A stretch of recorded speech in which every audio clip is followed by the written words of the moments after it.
Yang terkasih di dalam nama Tuhan Yesus, kembali lagi kita boleh berkumpul bersama-sama di tempat ini, semuanya karena kebaikan dan kemurahan Tuhan. Sebelum kita mulai ibadah, saya undang jemaat untuk bangkit berdiri. Kita mau angkat pujian kita yang mengatakan, Ku ada sebab anugerah-Mu.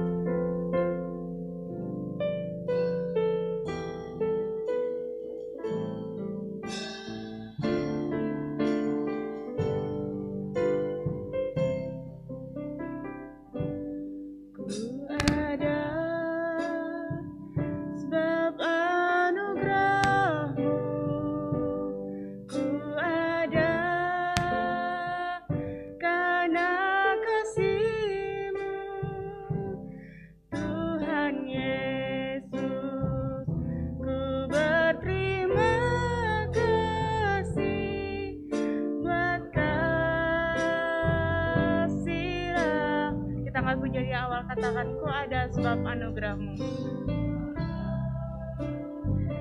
Sebab anugerah-Mu, ku ada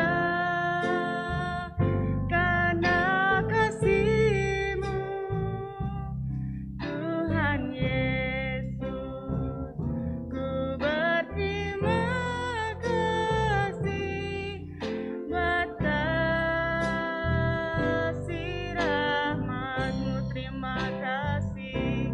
terima kasih, Yesus, Yesus, terima kasih,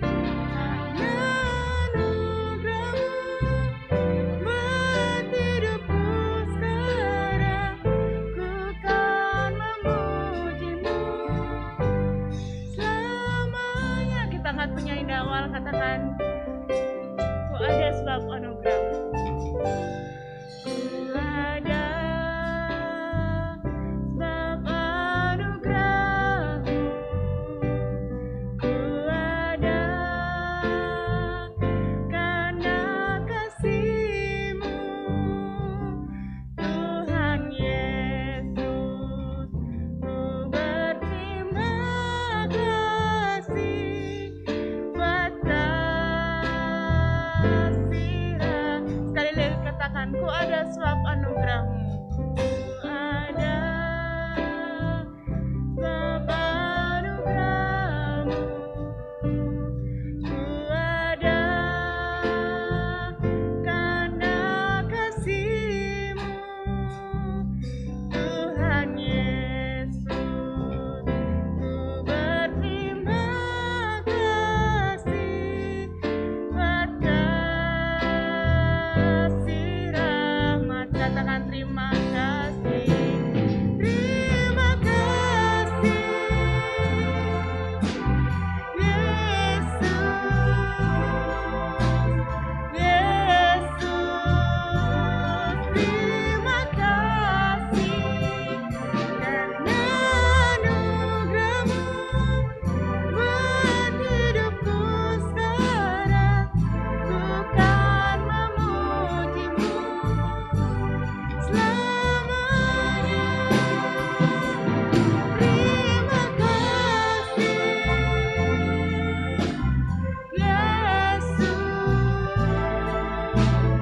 Yesus, terima kasih karena anugerah-Mu buat hidupku sekarang, ku kan memuji-Mu selama. Katakan, ku kan memuji-Mu, ku kan memuji-Mu selamanya, ku kan memuji-Mu selamanya.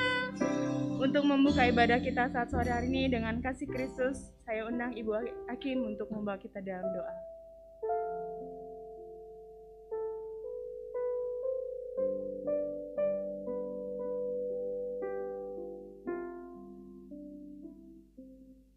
Saudara-saudara yang kekasih, mari kita satu dalam doa. Bapa dalam surga, Bapa dalam nama Tuhan Yesus Kristus, sungguh keberadaan kami hanya berkat kasih-Mu, anugerah-Mu yang Engkau berikan dalam kehidupan kami. Engkau masih memberi kesempatan untuk kami boleh datang di rumah-Mu untuk beribadah kepada-Mu Tuhan. Layakan setiap kami, urapi setiap hamba-hamba-Mu yang Engkau percayakan melayani pekerjaan dengan urapan yang daripada-Mu Tuhan. Kami yakin dan percaya Engkau ada di tengah-tengah kami, Tuhan. Engkau melawat setiap kami, Tuhan. Kami boleh rasakan hadirat-Mu ada di tengah-tengah kami. Terima kasih Bapa yang baik, terima kasih. Kami rindu Tuhan, kami memuji, mengagungkan Engkau untuk membawa setiap kebaikan-Mu dalam kehidupan kami. Sungguh kami sadar Tuhan, kami boleh ada hanya anugerah-Mu, kasih-Mu yang boleh berlaku dalam kehidupan kami. Terima kasih Bapa yang baik, terima kasih. Kami akan siap Tuhan untuk memuji, mengagungkan Engkau. Terima kasih Bapa di dalam surga, inilah ucapan syukur, terima kasih. Dan kami teralaskan juga doa ini hanya di dalam nama Tuhan Yesus Kristus. Haleluya. Amin. Puji Tuhan, sidang jemaat saya persilakan untuk duduk kembali. Kita percaya bahwa Tuhan Yesus itu baik dalam kehidupan kita. Oleh sebab itu kita mengangkat pujian kita mengatakan Tuhan Yesus baik. Tiada berkesudahan kasih setia-Mu Tuhan.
Jemaat untuk duduk kembali.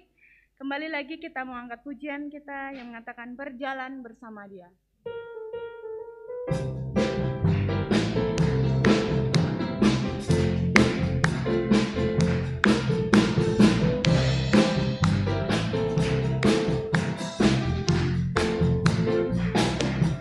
Berjalan bersama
Baiklah, saatnya saya akan membuka ruang kesaksian. Mungkin ada jemaat yang rindu ingin menyaksikan cinta kasih Tuhan. Saya persilakan.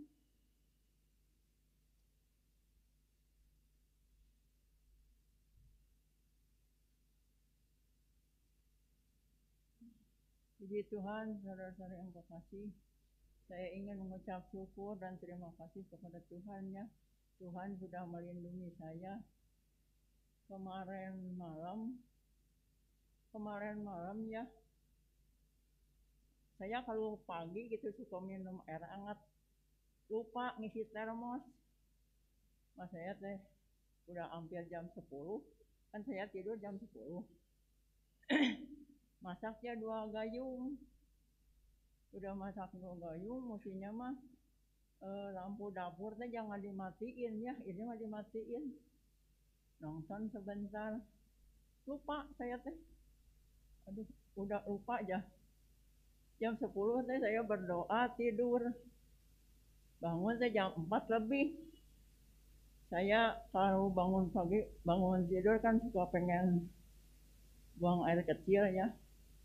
Pas ke dapur, aduh itu api nyala di kompor.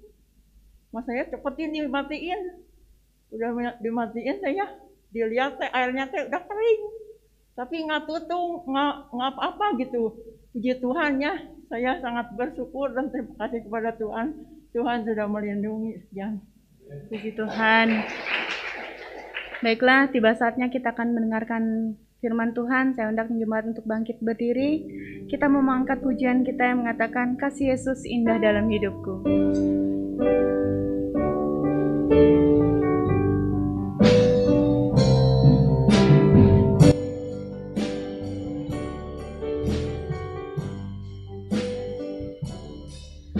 Kasih Yesus indah dalam hidupku,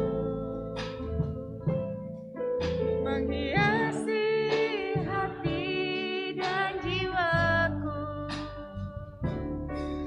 Ku tak dapat hidup tanpa kasih-Mu, Tuhan.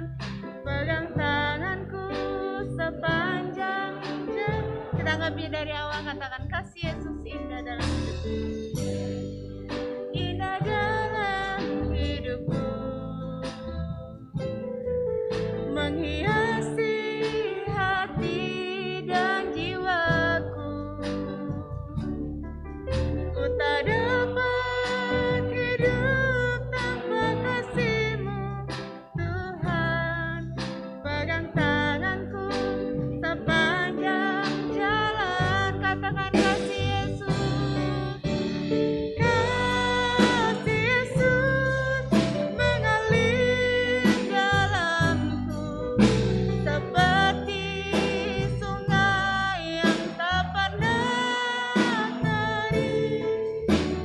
Kasih Yesus membeban hatiku, dalam kasih-Mu ku merasa kita angkat pujian dengan sungguh-sungguh, katakan kasih Yesus indah dalam hidupku.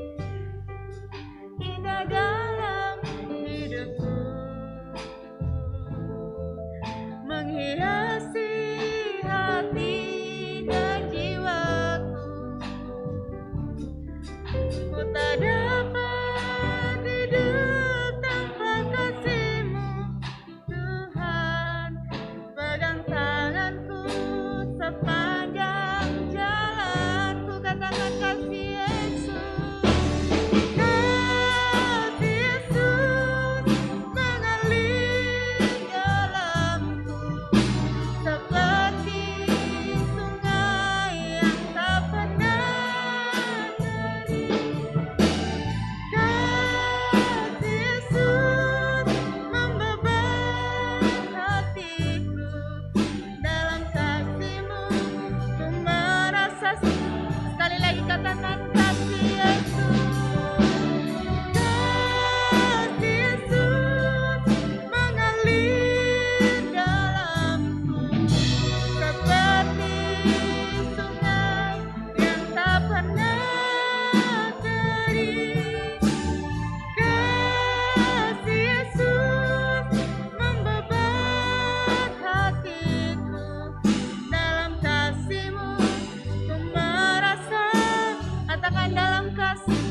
Saya undang Ibu Burning membawa kita dalam doa. Katakan, kasih Yesus. Kasih Yesus mengalir dalamku seperti sungai yang tak pernah kering.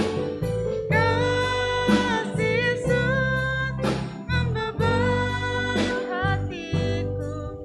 Dalam kasih-Mu ku merasa teduh. Haleluya, saudara-saudara, mari kita berdoa. Tuhan Allah Bapa kami, sungguh Tuhan kasih-Mu mengalir bagi kami Tuhan. Tiada berkesudahan kasih-Mu Tuhan. Sungguh kami mengucap syukur kepada Engkau Tuhan. Engkau yang sudah melindungi kami Tuhan. Engkau yang sudah mencukupkan kebutuhan kami, baik kebutuhan rohani kami, kebutuhan jasmani kami Tuhan. Terima kasih Tuhan atas pemeliharaanmu. Tuhan, sebentar juga kami akan dikuatkan oleh firman-Mu Tuhan.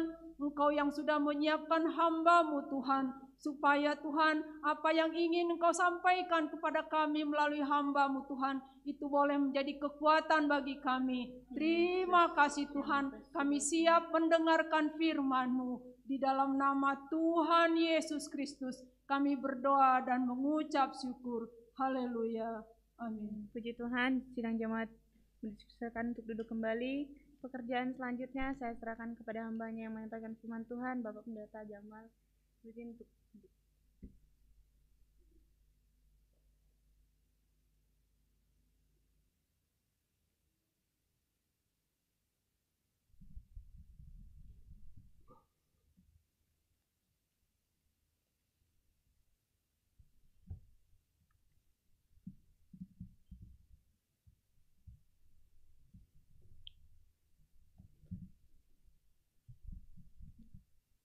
Haleluya.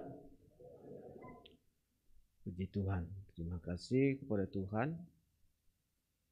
Kemurahan yang Tuhan berikan kepada kita semua hari ini bisa hadir di rumah Tuhan, memuji Tuhan, mendengarkan firman Tuhan, mengisi kebutuhan rohani kita untuk mempersiapkan kita berjumpa dengan Tuhan. Juga kepada Ibu Gembala yang mempercayakan saya menyampaikan firman Tuhan pada sore hari ini. Saudara, kita ada di dalam masa yang begitu cepat berubah karena perubahan-perubahan teknologi yang begitu cepat. Teknologi industri telah membuat segalanya menjadi lebih mudah. Kalau kita memperhatikan, banyak alat yang diciptakan untuk bisa mendapatkan yang terbaik, menghasilkan bibit unggul. Mana yang baik, mana yang tidak baik, kemudian itu dipisahkan. Kalau kita melihat umpamanya supermarket, buah-buahan itu hampir besarannya harus sama. Karena memang ada alat khusus supaya kemudian itu besarnya sama. Yang di-reject dari supermarket baru dilempar ke pasar tradisional. Dan itu sudah ada alat khusus sehingga besarannya itu hampir sama. Alat-alat itu untuk membedakan mana yang kemudian diambil dan mana yang kemudian tidak diambil. Mana yang kemudian terpilih dan mana yang tidak terpilih. Sama seperti kita saat ini. Ada alat, saudara datang sampai di sini karena sudah berdasarkan suatu seleksi, harus pakai masker baru boleh masuk. Harus pakai lolos termogan baru boleh masuk. Jadi ada alat-alat yang telah diciptakan oleh manusia ini untuk mendapatkan sesuatu hal yang terbaik baginya. Nah, sehubungan dengan tema kita pada bulan ini adalah Matius pasalnya yang ketiga, ayatnya ke-12, dengan tema alat penampi sudah di tangannya. Mari kita membacanya. Matius pasalnya yang ketiga, ayatnya yang ke-12. Yang menjadi tema kita untuk bulan Februari. alat penampi sudah di tangannya, ia akan membersihkan tempat pengirikannya dan mengumpulkan gandumnya ke dalam lumbung, tetapi debu jerami itu akan dibakarnya dalam api yang tidak terpadamkan. Judul firman Tuhannya adalah alat penampi sudah di tangannya. Mungkin banyak di antara anak-anak sekarang ini yang tidak tahu itu apa tampi. Tampi, menampi, penampi. Mungkin untuk mereka yang lahir tahun 2000-an ke atas sudah sulit mengetahui itu. Apalagi kalau dia lahir di kota. Tampi itu untuk mereka yang lahir tahun-tahun 70 masih mungkin tahu apa itu tampi. Dia adalah satu alat untuk membersihkan beras dari kotoran-kotoran. Biasanya kalau di kampung kami itu segi 4, di tempat lain itu bulat. Bahkan dia bukan hanya untuk membersihkan beras, untuk memisahkan mana padi yang berisi dan mana yang tidak berisi, itu biasanya pakai tampi. Sekarang sudah pakai alat khusus, mesin khusus, sehingga dia bisa menghasilkan angin, tidak perlu ditampi lagi. Kalau dulu harus dikipas-kipas, sambil padinya dijatuhkan, dikipas-kipas pakai tampi, lalu kemudian yang tidak berisi akan terdorong ke depan, yang berisi jatuh dekat. Dan yang terdorong ke depan jauh, itu kemudian akan ditinggal, yang kemudian jatuh dekat itu akan dimasukkan ke karung lalu kemudian dibawa ke lumbung. Jadi tampi adalah alat untuk memilih mana yang diperlukan dan mana yang tidak diperlukan. Mana yang berharga, mana yang tidak berharga. Nah, dalam ayat yang kita baca, kita melihat tentang ada alat penampi padanya. Berarti ini berbicara tentang pemilihan.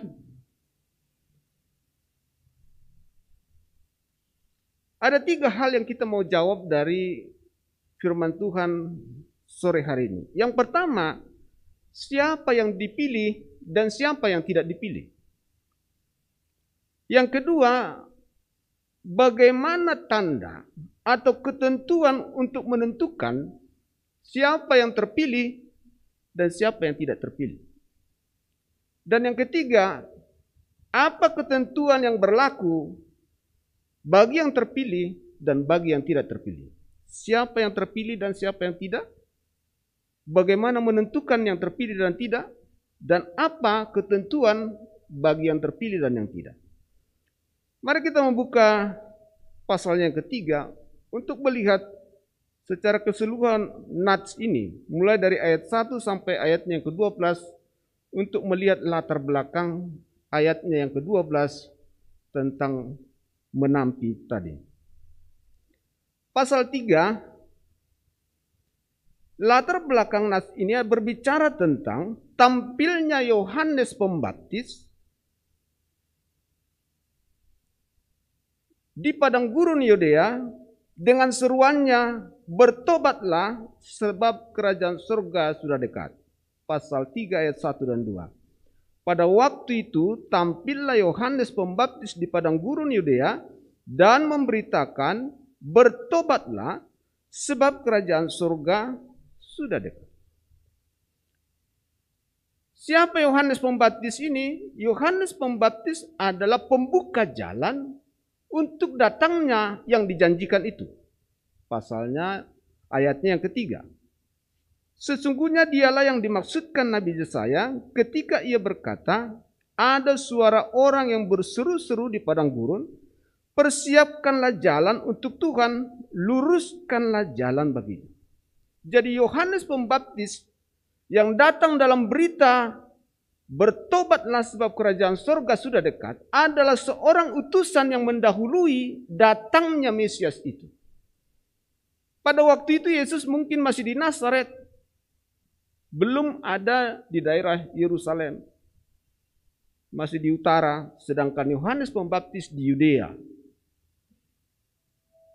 Yohanes Pembaptis di dalam Lukas pasal yang pertama, ayat yang ke-36, berumur 6 bulan lebih tua daripada Tuhan Yesus. Dan dia di dalam nubuatan yang kita baca ayat yang ketiga, persiapkanlah jalan untuk Tuhan. Jadi dia adalah pembuka jalan bagi datangnya Mesias yang dijanjikan itu. Dia adalah nabi yang terakhir dari perjanjian lama, peralihan kepada perjanjian baru. Peralihan dari perjanjian lama ke perjanjian baru itu 400 tahun Tuhan tidak menyatakan wahyunya. Jadi ini masa kegelapan karena orang Israel terus-menerus beribadah, bersemangat beribadah di bait Allah, bahkan bait Allah diperbesar, tapi Tuhan tidak hadir di situ. Tuhan tidak pernah menampakkan kehadirannya di baitnya selama 400 tahun. Lalu datanglah Yohanes, kelahiran Yohanes, dan sekarang Yohanes menjadi utusan untuk membuka jalan bagi datangnya Mesias itu. Beritanya adalah ayat yang kedua, bertobatlah sebab kerajaan surga sudah dekat. Kata bertobat ini apa? Bertobat itu kalau dalam arti yang simpel, sederhana adalah berbalik arah. Bertobat itu berbalik arah. Dalam pengertian yang lain, berubah ke arah yang lebih baik. Bukan berubah ke arah yang lebih buruk. Bukan hanya berubah, bukan hanya berbalik, tapi berubah, berbalik ke arah yang lebih baik. Itu yang namanya bertobat. Bertobat itu tentu ada sebabnya. Kalau kemudian saudara sedang berjalan ke arah barat, lalu kemudian balik ke arah timur, tiba-tiba balik, tentu ada alasannya. Kenapa dia balik? Berarti ada sesuatu yang terjadi di dalam hidupnya. Dia mulai berpikir mungkin jalan ini salah. Sehingga kemudian dia balik arah. Sehingga pertobatan itu pasti ada alasannya. Pertobatan tidak terjadi begitu saja. Ada hubungannya dengan sesuatu informasi yang masuk. Kata bertobat dalam bahasa aslinya metanoia. Artinya berubah pikiran. Change of mind. Berubah pikiran. Berarti ada yang masuk ke pikirannya sehingga pikiran itu mengalami pembaruan. Oleh sebab itu apa yang membaharuinya? Pengetahuan firman. Gnosis, ginosko, pengetahuan. Adanya suatu informasi firman Allah yang masuk, yang membuka kesadaran sehingga dia tahu ini salah. Ini tidak sesuai dengan kehendak Allah. Ini membawa jalan yang salah. Lalu kemudian informasi yang diterima itu merubah pikirannya, maka dia tinggalkan itu. Maka dia berbalik. Itulah yang dimaksud dengan bertobat.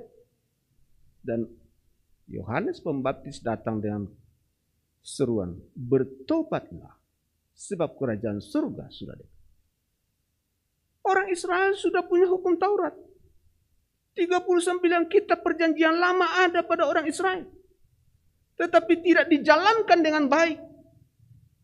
Sekalipun mereka memiliki hukum Tuhan di mana Allah sendiri yang memberikan hukum-hukum itu dari surga kepada bangsa itu. Tetapi hidup bangsa itu tidak berbeda dengan bangsa lain. Dan itu sebabnya Yohanes mengingatkan, bertobatlah sebab kerajaan surga sudah dekat. Pertanyaannya, apa itu kerajaan surga? Kerajaan surga, surga adalah tempatnya Allah. Kerajaan Allah, kerajaan surga. Artinya Allah memerintah. Allah berdaulat. Allah sebagai pemimpin. Di mana Allah berkerajaan berarti dia berdaulat, dia memerintah. Dan saya kalau kemudian mau diperintah tunduk kepada Allah, berarti saya adalah warga kerajaan surga. Bertobatlah sebab kerajaan surga sudah dekat. Dan Yohanes Pembaptis tampil dengan seruan yang keras kepada bangsa itu supaya kembali kepada Allah. Supaya kembali kepada firman Allah yang sudah mereka miliki itu. Maka di dalam ayatnya yang selanjutnya, dalam ayatnya yang kelima, maka datanglah kepadanya penduduk dari Yerusalem, dari seluruh Yudea dan seluruh daerah Sungai Yordan, sambil mengaku dosanya, mereka dibaptis oleh Yohanes di Sungai Yordan. Ada kelompok kemudian yang datang dari berbagai tempat di sekitar Yudea, dari Yerusalem, datang meresponi panggilan itu, dan mereka menyesali kesalahan mereka, mereka bertobat, mereka kembali kepada firman Allah yang telah Tuhan berikan kepada nenek moyang mereka, dan tanda daripada pertobatan mereka adalah mereka mau dibaptis. Jadi baptisan adalah suatu tindak lanjut dari sesuatu yang sudah ada berubah di dalam hati. Bertobat berarti berubah di dalam, yang kemudian orang mau dibaptis. Baptisan itu sebagai proklamasi kepada dunia ini, saya sudah bertobat. Ada sesuatu yang sudah terjadi dalam hidupnya di dalam, lalu kemudian orang masuk dalam baptisan. Baptisan menjadi tanda pertobatan, dan itu disinggung di dalam ayat ini, bahwa pertobatan akan ditindaklanjuti dengan baptisan. Baptisan menjadi simbol dari suatu pertobatan, pembalikan dari hidup yang lama kepada hidup yang baru. Bertobat, berbalik dari kejahatan ke arah yang benar, yang sesuai dengan kehendak Allah. Sehingga baptisan menjadi tanda kelahiran baru.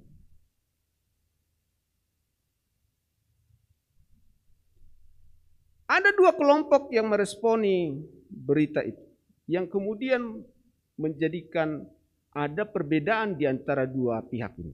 Yang pertama yang seperti yang kita baca, datanglah orang-orang penduduk dari Yerusalem, dari Yudea dan seluruh daerah Sungai Yordan, lalu kemudian menerima berita itu, lalu kemudian mau dibaptis. Itu satu kelompok. Kelompok yang lain lagi ayat yang ke-7. Tetapi waktu ia melihat banyak orang Farisi dan orang Saduki datang untuk dibaptis, berkatalah ia kepada mereka, "Hai kamu keturunan ular beludak, siapakah yang mengatakan kepadamu bahwa kamu dapat melarikan diri dari murka yang akan datang? Jadi hasilkanlah buah yang sesuai dengan pertobatanmu." Kelompok yang kedua datang, yaitu kelompok orang Farisi dan orang Saduki, juga datang kepada Yohanes Pembaptis. Tetapi kemudian kelompok ini tidak diterima. Kenapa? Ada sesuatu hal yang disampaikan oleh Yohanes dalam ayatnya yang ke-8. Hasilkanlah buah yang sesuai dengan pertobatan. Jadi ada yang kemudian mau dibaptis dan dibaptiskan oleh Yohanes. Ada yang kemudian tidak dibaptis. Untuk membedakan mana yang kemudian terpilih dan mana kemudian yang tidak terpilih.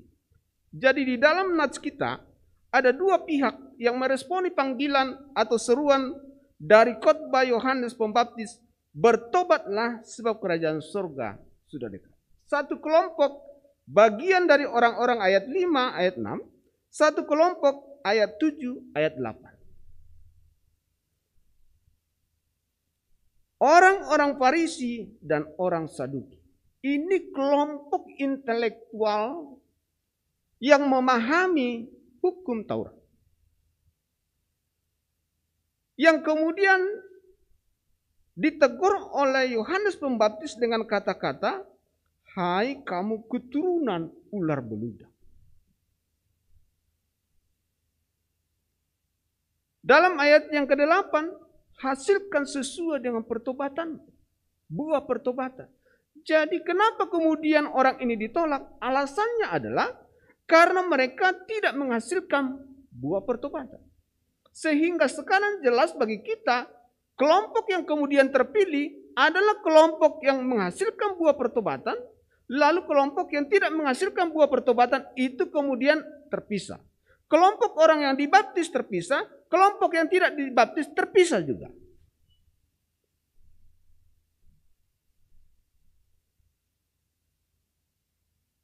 Di dalam ayat yang ke-8 seperti yang kita baca, jadi hasilkanlah buah yang sesuai dengan pertobatan. Orang-orang yang sudah percaya selalu kemudian ditandai bukan dari taunya, tetapi tahu dan melakukan. Kalau soal tahu, orang Farisi tidak ada yang lebih tahu dari mereka soal hukum-hukum itu. Mereka ahlinya. kata dalam jumlah kata, titik, koma, dia hitung semua. Dia tahu, tetapi tidak melakukan, itu tidak tergolong sebagai orang yang bertobat. Orang yang bertobat adalah orang yang tahu, lalu melakukan. Itu sebabnya bertobat itu metanoia, berubah pikiran. Berarti dia tahu, lalu kemudian yang dia tahu itu, dia lakukan. Ketika dia tahu dan dia lakukan, dia tahu lalu kemudian ditindaklanjuti dengan aksi melakukannya, itulah yang dikehendaki oleh Allah. Orang Yahudi mengajarkan, ahli-ahli Taurat itu mengajarkan, para ahli Farisi itu mengajarkan, orang Saduki itu mengajarkan, hanya mengajarkan. Sama seperti saya hanya mengajar, belum tentu saya melakukan. Itu sebabnya saudara jangan terlalu percaya kepada saya. Karena kalau hanya tahu, banyak yang tahu. Ada yang juga sok tahu. Tahu yang dimaksud bukan hanya tahu pengetahuan, tapi tahu melakukan juga. Dan itu yang ditegur kepada orang Farisi dan orang Saduki ini oleh Yohanes Pembaptis. Hasilkan dulu apa yang kamu tahu itu. Sesuai dengan buah pertobatan yang seharusnya terjadi ketika orang menerima hukum Taurat itu, menerima firman Allah itu harus melakukan sesuatu sebagai buah daripada kepercayaannya kepada Tuhannya. Maka kalau hal itu tidak terjadi, jadilah dia menjadi golongan yang kemudian ditolak, bagian dari yang tidak terpilih. Lalu apa yang kemudian terjadi dengan kelompok itu? Dalam ayatnya yang ke-10.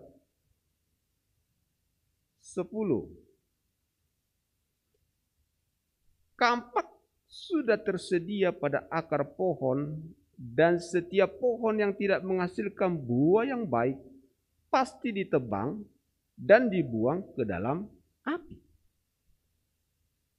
Yang bertobat menghasilkan buah pertobatan. Buah itu hasil dari suatu proses. Yang diharapkan kemudian dari ditumbuhkannya firman di dalam hidup, adanya buah-buah yang muncul, yang mempertontonkan kepada dunia, kita ini sudah bagian dari warga kerajaan Allah. Kita ini sudah menjadi bagian dari orang-orang yang menjadikan Allah sebagai pemimpin, orang-orang yang ada di dalam pimpinan Allah. Warga kerajaan surga. Allah memerintah. Allah berdaulat atas hidup kita. Allah memimpin hidup kita. Itulah kelompok orang yang disebut dalam ayat ini orang yang sudah bertobat. Dan mereka digolongkan dengan dalam ayatnya ke-9 anak Abraham. Ayatnya yang ke-9. Dan janganlah mengira bahwa kamu dapat berkata dalam hatimu, Abraham adalah bapa kami. Jadi yang dimaksud dengan anak-anak Abraham adalah mereka yang kemudian melakukan apa yang diperintahkan oleh firman dalam hukum Taurat itu. Itulah buah pertobatan, itulah tanda yang kemudian orang ini adalah bagian orang yang terpilih, bukan asal tahu. Kita tidak diajar supaya tahu saja, tetapi untuk melakukan. Berbahagialah mereka yang mendengar firman Tuhan, merenungkannya dan melakukannya. Tetapi untuk bisa melakukan harus tahu dulu. Itu sebabnya kita hadir untuk dengar firman Tuhan, belajar firman Tuhan. Kita masing-masing saling mengisi satu dengan yang lain. Ada yang banyak tahu, ada yang sedikit tahu, masing-masing punya porsinya untuk saling memperlengkapi satu dengan yang lain. Tetapi tidak mungkin orang melakukan sesuatu hal kalau dia tidak tahu. Itu sebabnya perubahan selalu dimulai dari pengetahuan. Tidak mungkin ada perubahan tanpa pengetahuan. Dunia ini tidak akan berubah tanpa pengetahuan. Dan pengetahuan itu butuh pendidikan. Untuk merubah Indonesia ini butuh pendidikan. Untuk merubah hidup kita butuh firman Tuhan. Itu pun pengetahuan yang dari surga untuk menciptakan kehidupan rohani di dalam kehidupan kita. Dia tidak datang begitu saja. Dan itu sebabnya Alkitab ini ada di kita. Diterjemahkan dalam bahasa yang saudara mengerti, supaya kita bisa belajar langsung ke dalamnya. Dalam ayatnya yang ke-10, kapak sudah tersedia pada akar pohon, dan setiap pohon yang tidak menghasilkan buah pasti ditebang dan dibuang ke dalam api. Kelompok orang ini yang tidak menghasilkan buah pertobatan, hasil akhirnya ketentuan yang berlaku baginya adalah dia akan kemudian dieliminasi karena dia tidak lolos dari seleksi yang diberikan, sehingga hukuman yang ditanggungnya adalah dia akan ditebang dan dibuang ke dalam api. Berarti itulah satu kelompok, yaitu kelompok orang yang tidak terpilih akan kemudian ditebang seleksi, dibuang ke dalam api hukum. Nah, di dalam ayatnya yang ke-12,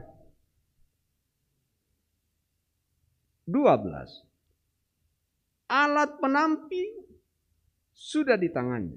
Ia akan membersihkan tempat pengirikannya dan mengumpulkan gandumnya ke dalam lumbung.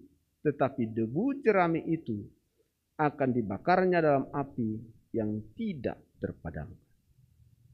Siapa yang terpilih dan siapa yang tidak? Yang terpilih itu di dalam ayat yang ke-12 adalah gandum. Dia diibaratkan gandum. Yang tidak terpilih diibaratkan debu jerami. Jadi satu kelompok yang terpilih digolongkan anak Abraham, dikategorikan dalam ayat ini gandum, dan dia akan menjadi tempat yang tersendiri, yaitu di lumbung, di tempatnya yang Allah mau. Tetapi kelompok yang lain, yang tidak terpilih, yang kemudian dieliminasi, disingkirkan, dikategorikan debu jerami, lalu kemudian dibuang dan dibakar. Jadi alat penampi adalah satu alat untuk memisahkan, alat untuk memilih mana yang kemudian menjadi milik Allah dan mana yang kemudian tidak menjadi milik Allah, mana yang berguna, tidak berguna, mana yang kemudian ada pada Tuhan dalam kerajaannya dan mana yang kemudian akan dibuang dalam api neraka.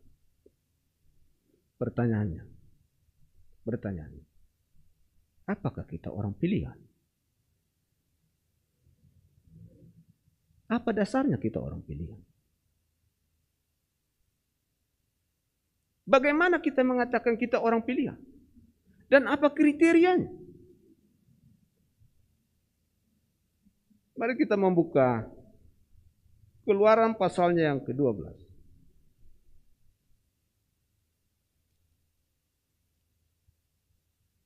Ayatnya yang ke-13. Tafsiran yang terbaik untuk perjanjian baru adalah perjanjian lama. Jadi kita akan melihat perjanjian lama untuk memberikan tafsiran yang terbaik siapa orang pilihan dalam perjanjian baru.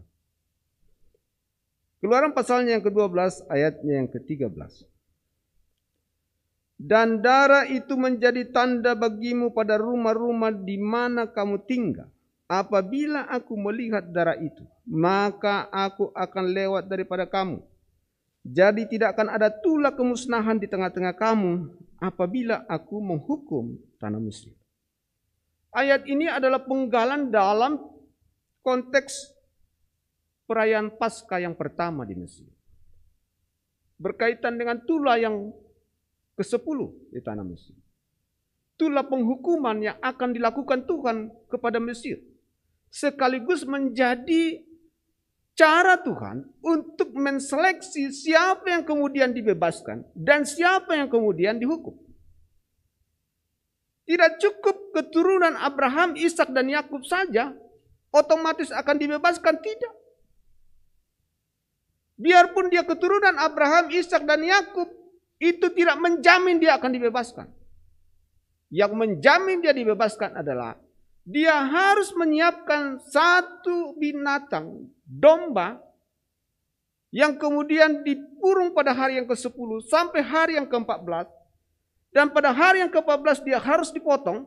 Lalu darahnya disapukan kedua tiang pintu rumahnya dan pada ambang atas pintu itu. Maka dikatakan Tuhan di dalam ayat yang ke-13, apabila aku melihat darah itu, maka aku akan lewat daripada kamu. Tidak masalah siapa yang ada di dalam. Ada darah itu lewat. Melewatkan penghukuman. Darah itu menjadi darah perlindungan. Darah itu menjadi darah kebebasan. Darah itu menjadi darah keselamatan.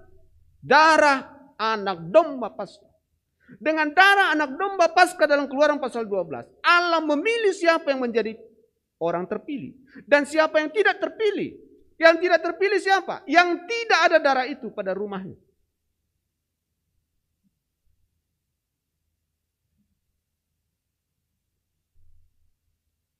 Tidak ada darah, tidak terpilih. Ada darah, terpilih. Kalau dia terpilih, kemudian dilepaskan. Dibebaskan, dimerdekakan. Dibawa keluar dari Mesir.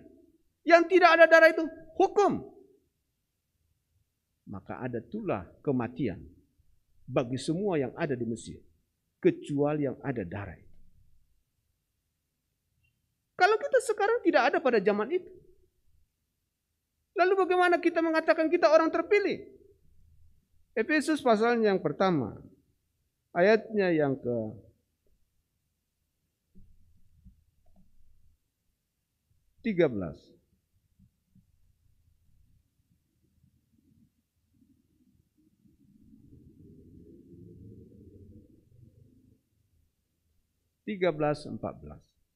Efesus 1, 13-14.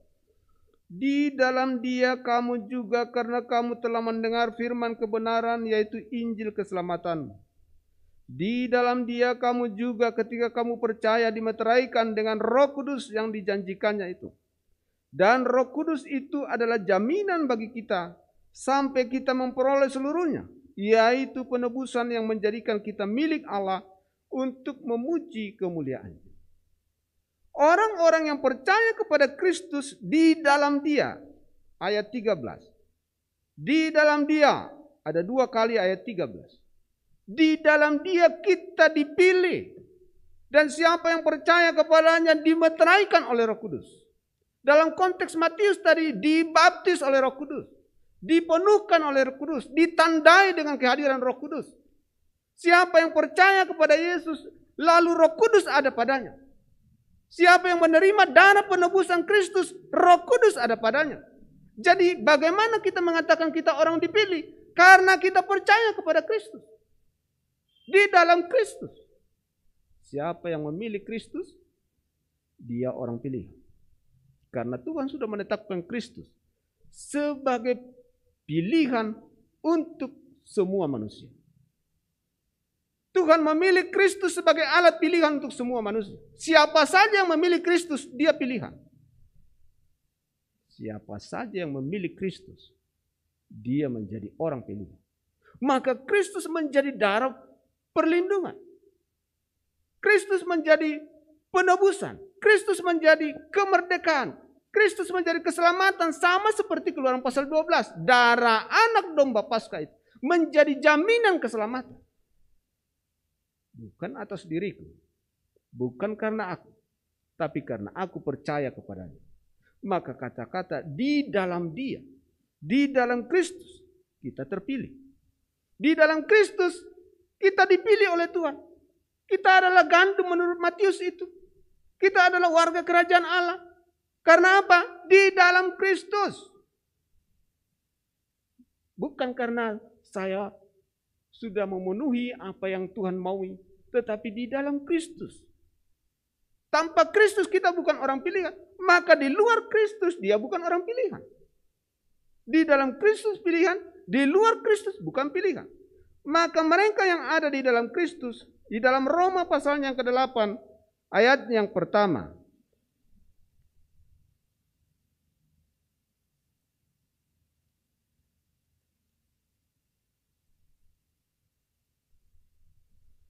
Roma 8 ayat 1. Demikianlah sekarang tidak ada penghukuman bagi mereka yang ada di dalam Kristus Yesus. Gandum dikumpulkan ke lumbung, debu jerami dibakar. Orang pilihan kumpulkan alat kepada miliknya, yang tidak pilih dibuang, masukkan ke dapur api yang menyala-nyala.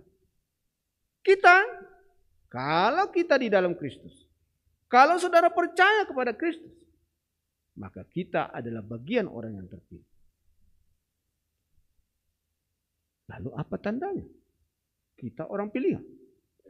Karena tuntutan yang diberikan oleh Yohanes Pembaptis kepada ahli Farisi dan orang Saduki, hasilkan dulu buah pertobatan. Maka kalau kita sudah dipilih oleh Tuhan dalam Kristus, seharusnya kita mengalami pembaharuan. Pembaharuan itu terjadi karena Roh Allah ada padamu. Roh Allah membaharui dari dalam. Roh itu menuntun kita ke dalam seluruh kebenaran. Roh itu menolong kita untuk melakukan firman-Nya. Allah hidup di dalam hidupku untuk memenuhkan apa yang Tuhan mau untuk kulakukan.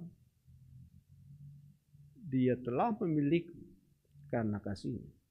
Tetapi setelah Dia memilih kita, kita harus hidup sebagaimana Tuhan mau. Tuhan telah mengadopsi kita yang bukan miliknya menjadi miliknya, yang asing itu menjadi anak kandungnya, seperti mengadopsi anak yang di luar sana, masuk menjadi anak kandungku, sah secara hukum. Tetapi dia tidak boleh lagi hidup dengan caranya yang lama. Dia harus hidup dengan cara aturanku di rumahku, karena aku bapaknya sekarang. Dulu dia tanpa bapak, tapi sekarang dia kuangkat menjadi anakku dalam proses adopsi yang sah, setara dengan anak kandung. Tapi dia tidak boleh hidup lagi dengan caranya. Dia harus hidup dalam aturan. Kita inilah orang asing itu, yang tanpa pengharapan, tanpa keselamatan. Tetapi Allah telah memilih saudara di dalam Kristus. Mengangkat saudara sah dimeteraikan. Diadopsi di dalam Kristus oleh meterainya. Meterai darah anak domba Allah itu. Darah Kristus yang suci itu. Yang telah menjadikan kita orang pilihan. Yang tidak akan terhukum, tetapi justru masuk dalam kerajaannya. Maka sekarang setelah kita menjadi orang pilihan, kita harus hidup dalam ketentuan sebagai orang pilihan. Supaya harinya kelak, betul-betul kita menerima segala kepenuhan. Jadi kita adalah orang pilihan berdasarkan iman kepada Kristus. Kita ada di dalam Dia. Maka kita adalah orang yang akan tinggal dalam kerajaan-Nya. Kita akan hidup selama-lamanya bersama dengan Allah. Tinggal dalam kerajaan-Nya. Menerima segala kekayaan-Nya. Di mana Allah ada, di situ saudara dan saya akan ada. Tetapi mereka yang tidak percaya, yang tidak ada di dalam Kristus, adalah bagian dari kelompok yang lain, yang kemudian tidak masuk dalam kelompok orang yang dipilih. Maka kita perlu membuka mata. Mungkin masih ada keluarga, saudara yang masih di luar sana, yang perlu kita pikirkan supaya dia bagian orang yang terpilih juga, sama seperti kita yang sudah dipilih di dalam Kristus. Tuhan memberkati kita. Amin. Mari kita berdoa. Bapa dalam surga, Tuhan terima kasih, kasih-Mu yang besar, yang telah membuat kami Tuhan ada di dalam kumpulan orang-orang yang terpilih. Engkau telah memilih kami di dalam Kristus Yesus. Kami sadar Tuhan, ini bukan karena kuat dan gagah kami, bukan karena kelebihan kami, tapi semata-mata karena Kristus. Iman kepada Kristus yang menjadikan kami ada di dalam Engkau Tuhan. Biarlah ketetapan itu kami sadari, posisi kami itu kami miliki dan kami hidup sebagaimana yang seharusnya. Tanamkan, meteraikan firman dalam hati kami, supaya kami bisa menunjukkan diri kami sebagai orang-orang pilihan Tuhan. Terima kasih Tuhan. Dalam nama Yesus Kristus kami berdoa. Haleluya. Amin. Puji Tuhan, saya serahkan kepada Pak An.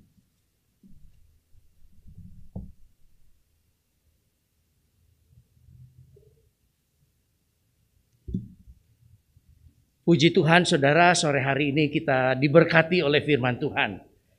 Terima kasih kepada Bapak Pendeta Jamaluddin yang sudah melayani kita dengan firman Tuhan. Hari-hari ini banyak kesulitan, biarlah kita berjalan bersama Yesus. Kita akan memberikan korban syukur bagi Tuhan. Kita angkat pujian, dengan Yesus ku berjalan setiap hari.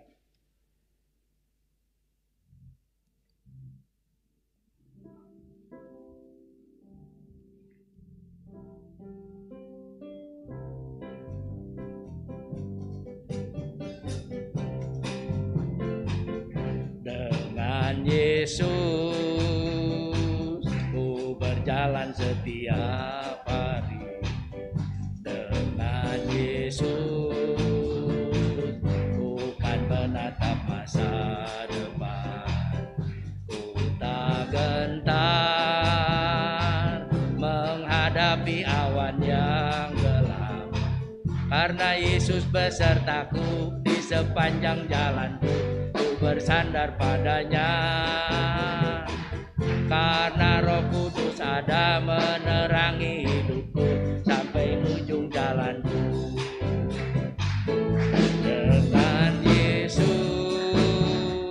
ku berjalan setiap hari. Dengan Yesus ku kan menatap masa depan. Menghadapi awan yang gelap, karena Yesus besertaku di sepanjang jalanku. Ku bersandar padanya, karena Roh Kudus ada menerangi hidupku sampai ujung jalanku. Karena Yesus besertaku di sepanjang jalanku, ku bersandar padanya. Karena Roh Kudus ada menerangi hidupku sampai ujung jalanku. Karena Roh Kudus ada menerangi hidupku sampai ujung jalanku. Karena Roh Kudus ada menerangi hidupku sampai ujung jalanku. Puji Tuhan. Ada beberapa pengumuman. Hari Kamis besok pelayanan pemuda remaja Pantai Kosta jam 6 sore ya. Kirim anak-anak kita pemuda-pemudi remaja untuk mengikuti ibadah khusus kaum muda ya. Dan Sabtu ini ada ibadah doa jam 5 sore. Ya, jadi seluruh jemaat boleh ikut di dalam ibadah doa. Dan hari Minggu kita ada ibadah pagi jam 6 pagi. Dan ibadah raya sore jam 4 sore ya. Puji Tuhan, kita sudah diberi kesempatan lagi oleh Tuhan untuk kita beribadah bersama-sama ya. Dan ibadah sekolah minggu jam 9. Ibadah sekolah minggu ada live streaming di gereja ya, puji Tuhan. Tidak ada pengumuman yang lain, kita akan akhiri ibadah kita bangkit berdiri bersama-sama. Kita angkat pujian, peganglah tanganku Roh Kudus. Nanti Bapak Revi Aondatu akan tutup ibadah kita di dalam doa.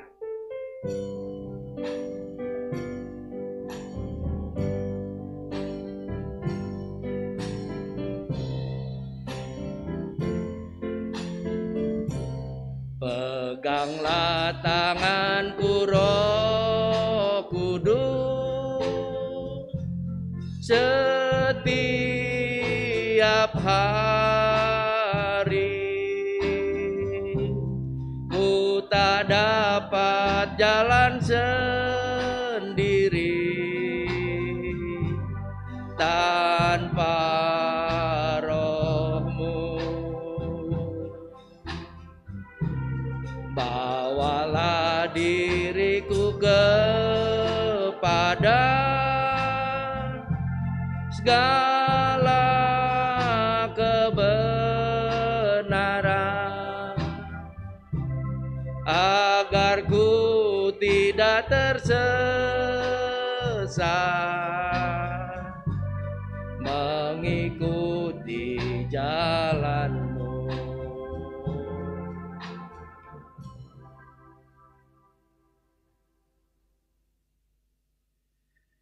Mari kita berdoa, saudara. Tuhan Bapa yang baik, yang kami sembah di dalam nama Tuhan Yesus Kristus, kembali kami bersyukur kalau pada bulan Februari ini kami boleh memulai ibadah kami kembali seperti biasa.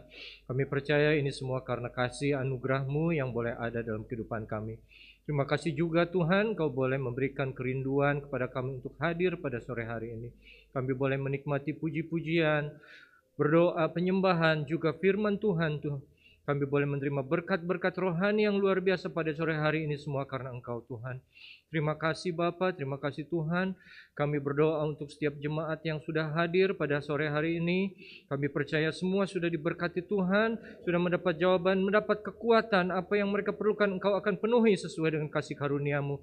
Bapa yang baik, kami juga berdoa untuk Ibu Gembala, juga Bapak Wakil Gembala Tuhan, Engkau yang sudah menentukan mereka, Engkau yang sudah memilih mereka Tuhan. Kami percaya kekuatan, urapan Roh Kudus-Mu senantiasa ada di atas mereka, sehingga mereka boleh memimpin kami senantiasa menggembalakan domba-domba ini Tuhan. Terima kasih Bapak, terima kasih Tuhan.